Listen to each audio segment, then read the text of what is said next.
So in my job as Head of Strategy at Resolve Cyber, I've dealt with businesses of all shapes and sizes, from multinationals, a very high income generation, through to small businesses and charities.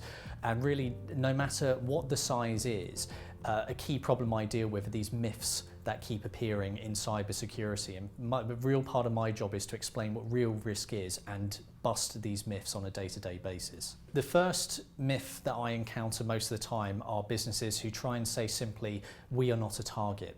They just can't imagine why somebody would target them. And the simple retort to go back with is, if you are online, if your business infrastructure uses the internet, everybody is a target in that space. The numbers do not lie in this regard. 75% of all UK businesses receive phishing emails. 43% have already detected attempted attacks against them through their architecture. It is simply flying in the face of real data to try and claim you are not a target. The second myth that I encounter day to day is that cybersecurity is simply too complicated because it's about technology. And this is not the case.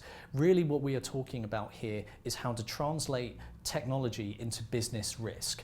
And for that, business leaders do not need to become technology specialists or computer scientists. They simply need to understand some basics, like where is my data held? What are the contractual obligations of my supply chain in looking after data? How have we kept our kit up to date and we're not using obsolete protocols? To robustly audit a business's practices, make sure that they are up to date, and ensure a good baseline of training and awareness, which is done by a verifiable independent party, is very important as well. The third myth that I encounter is that cybersecurity is too expensive to achieve, which is simply not true on all of this. The analogy I always go to is fire safety.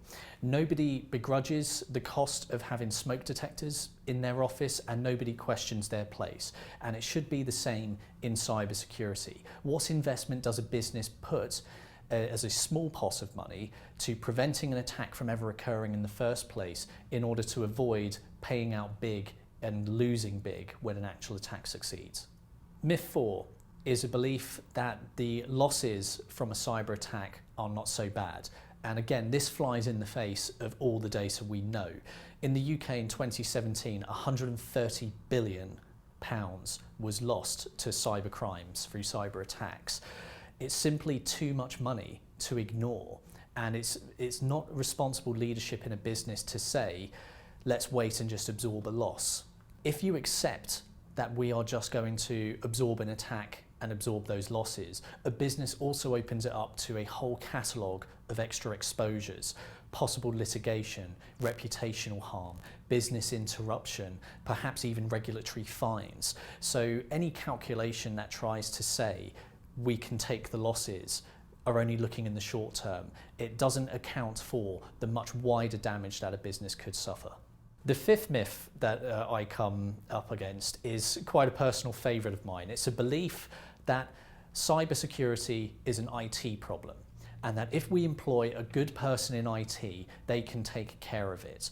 These people are there to make sure that your infrastructure is simply working day to day.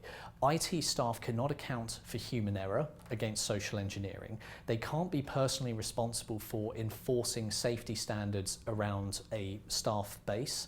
And most importantly, they can't take strategic level decisions to invest in training, in awareness and preventative measures across the business. So for a business leadership to say IT should take care of it is passing the buck.